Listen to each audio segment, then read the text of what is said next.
The Ontario provincial election is set for Thursday, February 27th, with polls open from 9 a.m. to 9 p.m.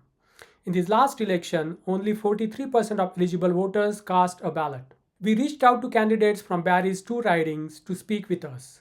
Today, we are talking to Tracey Lapham, the NDP candidate for Barrie's Springwater, Oro-Medonte. Lapham discussed key issues affecting residents, including housing, healthcare, food security, policing, and the drug crisis, as well as why they believe voters should choose them over other candidates. If you can just, introduce yourself, and then what I want to know is what inspired you to run for this election. Yeah, so Anin, Nimki Vanessa Indigenous Cause, that's my name given to me by an Ojibwe elder in the area, and it speaks to the interconnection between the aspects of self and between all the people in our community. It refers to the thunderbird that flies between the earth and the spirit realm. So that's really important to me. It's obviously a big part of who I am, and it's a big part of my work in the community. I look at the interconnectedness between the services that we provide or don't provide. I have worked in not-for-profit right out of high school the last 16 years. I've been providing various services to the community through childcare, through peer counseling services, through education, and most recently, I coordinate a food program through the Human Factor Community Organization. So what we're looking at is providing food to people, but also working toward food sovereignty and decolonizing our food distribution. The reason that I'm interested and really honored to be able to serve the community through office is advocacy. It's a huge part of my work. I've been leaning more into advocacy with every year that goes by because I notice that, you can provide as much free food as you want to somebody, you can put as much money as you want into housing, mental health, healthcare in general, anything you want. But at the end of the day, if we're not actually changing the way that we deliver services, everything that we do is a band-aid solution. So we're not looking at having this state of needing charity. We're looking at actually empowering people to make their own lives better for the long term. So that's what I'm about. That's what I'm excited about.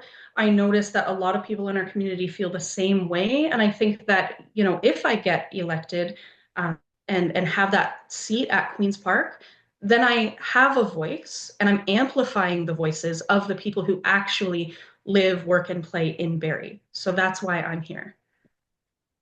So, so why did you specifically, chose the party, the NDP that you chose? Mm-hmm. I think, conservatives are good at balancing that budget. They're good at trying to, get us out of debt. They talk a lot about lowering taxes and whatnot. The liberals are really good at funding things. They talk a lot about services to people and putting money into programs. Um, I always kind of scratched my head and wondered why it had to be one or the other.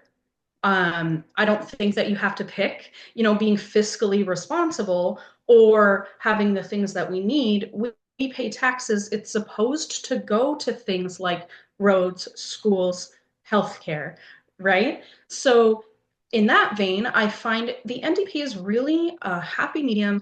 Marit Stiles is really good at thinking about all the aspects to a program and making systemic changes so that it's not just a black hole of programs needing money, but we're providing more programs and services and we're balancing the budget. So as you are going out, and campaigning, so as you meet people, what different kind of people you met, and what were their issues primarily? For sure. So just, in the work that I do, even aside from canvassing and other campaigning, I talk to thousands of people within a month and needing legislature to be enforced around food prices. We have price gouging going on. It's technically illegal, but that's not enforced. So that's been a huge thing. And then housing, which is close to my heart. I've been homeless before. A lot of the people I work with are in encampments, or they're just getting out of encampments, or they've been housed, but they're really worried about keeping that housing because costs are just going up and up and up. So those are the two issues that I have heard a lot about: housing and food. A third issue that I keep hearing about as well is healthcare. And I see it. We're sitting in the ER waiting and waiting. I actually had the privilege of meeting with RVH yesterday morning, and they talked about wanting to basically double their capacity in a lot of areas. They want to be building a new campus, which obviously requires money and time and planning. So those are the three issues. And again, I'll say they're all interconnected. Housing is healthcare. Access to healthy food is healthcare. And when people are healthier, they are more able to work and keep their housing and have access to that good food, right? So it all affects each other. So, let's maybe start with the housing. So what solutions in particular you see when it comes to the housing crisis? The crisis that we had at the peak, at the peak of the pandemic, it seems to have abated, but still there are a lot more people, homeless. At the same time, there is a lack of affordable housing. So what solutions you think that a provincial government or an MPP can do? Of course. So there's funding going in. I'm not going to deny that our current government has been funding housing. Of course, they have, but it's the how that I think matters more than we're considering. So we're looking at actual legislature. We're looking at density of housing. We're looking at stopping the urban sprawl and allowing for more fourplexes, duplexes, apartment buildings to be built in a way that's eco-friendly, more sustainable, and more accessible. So people are, able to actually use public transit, and we don't have to think so much about housing our cars, which takes up actually more space than people do, right? So it's about, again, I'll say that word holistic, a holistic approach. And of course, yes, funding it. We're looking at northern communities too, providing housing there because, that's a huge issue. But in this riding, we're looking at density and actual permanently affordable housing. So people talk a lot about affordable housing, but it means different things to different people, right? So somebody on Ontario Works, a single individual, brings in $733 a month. That doesn't cover rent for a room even in most places. So, I don't care if we call housing affordable. If it's not actually affordable, then we're not doing any good. So what we're looking at is also doubling the income for folks on Ontario Works and ODSP, which in the end, it's been proven time and again in different places, it actually costs much less to put that extra into the income than it costs to fund the blowback, which is more ER visits, more jail visits, everything policing costs much more when people are poorer. So what we're looking at is bringing that basic standard of life up to more than daily survival, right? As you are working for an organization that itself provide food support for a lot of people. So what has been your experience working for the human factor when it comes to food security, and what you have observed when you visited people, and what solution you see in this issue?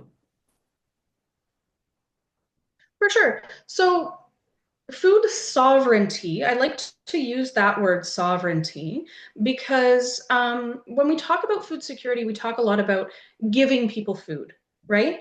Which is great. You know, it's needed right now. But I think the ultimate goal is to get to a place where we don't need to think about giving people food because they already have the means. So it's actually a human right to have access to nutritious food, to a whole balanced diet. And we're not ensuring that people have access to that human right. So to me, what food sovereignty looks like is that if my kid is walking to school, he can pick an apple on his way and eat it on his way to school. If I, even if I live in an apartment building, I have the means, the knowledge, and the time to pick a grape off of my windowsill, whatever that might look like. So when we're building housing, we're thinking about green spaces in that building.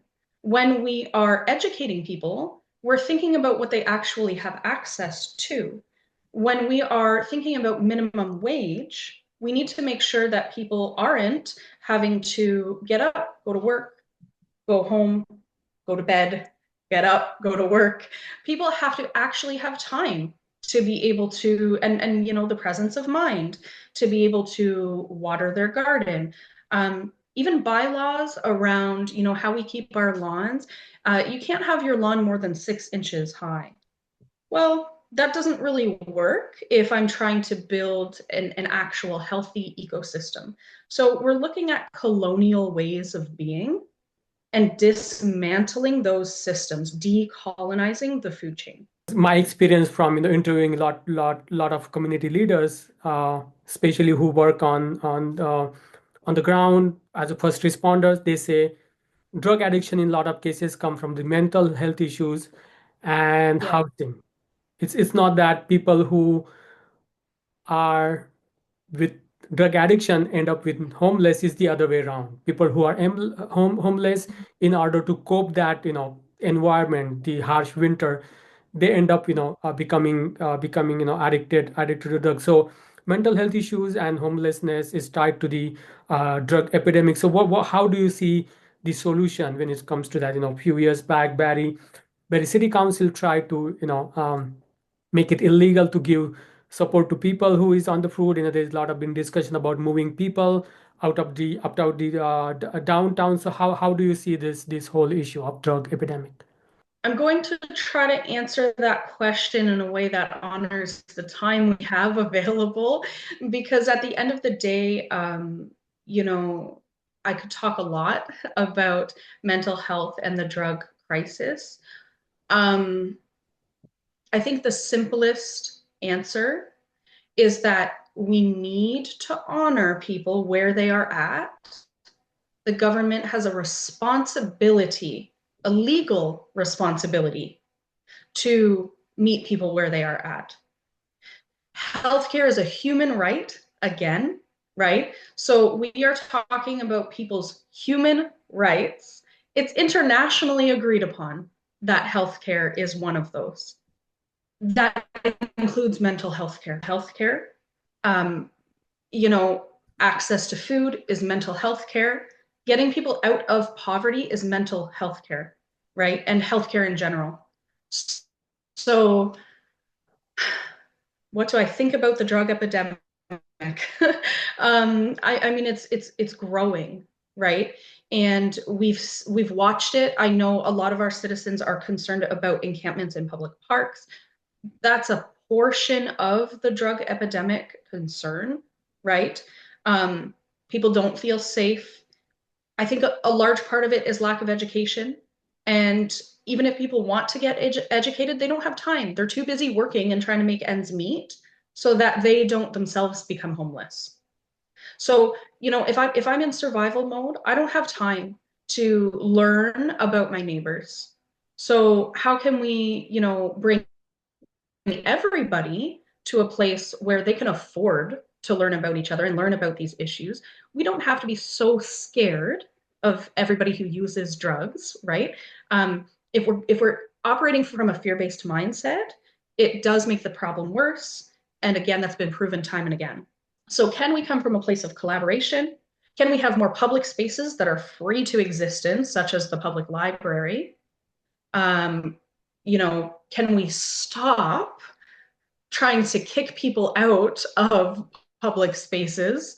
The waterfront is for everybody, right? If you have an actual safety concern, you should feel comfortable to address that.